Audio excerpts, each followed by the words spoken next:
মানিকপুরের রাস্তাটা কোন দিকে? এইদিকে কাউকে লুকাতে দেখেছো? কি হলো দেখেছো?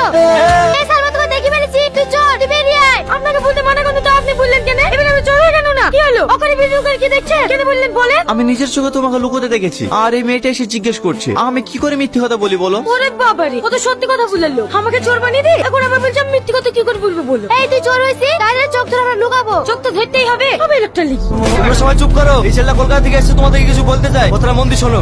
আমার নাম টনি, আমি কলকাতা থেকে এসেছি। আপনারা দীর্ঘদিন ধরে জলের সংকট এবং রাস্তাঘাটের জন্য বিডিও অফিসে দরখাস্ত করেছেন। আমি সেই বিডিও অফিস থেকে এসেছি আপনাদের গ্রাম এনকোয়ারি করার জন্য। আপনারা যদি রাজি থাকেন এবং জায়গা দেন, তাহলে কিছুদিনের মধ্যে আমাদের কাজ আমরা শুরু করতে পারি। কোনো সমস্যা নাই, জলের ট্যাঙ্কের জন্য আমি জায়গা দেবো। হ্যাঁ, আমিও জায়গা দেবো। না না, আপনারা জায়গা দেবো বললে হবে না। আমি গ্রামটা ঘুরে একবার দেখতে চাই যে কোথায় ট্যাঙ্কিটা বসালে গোটা গ্রামে জল সাপ্লাই করা যাবে। বাবু বাবু, আপনাকে অনেক ধন্যবাদ। আমি অনেকদিন থেকে পানির কষ্ট পাচ্ছি। না না কাকা, আপনি আমাকে আপনি করে বলবেন না, আমি আপনার ছেলের বয়সী। বলছিলাম কাকা, আমি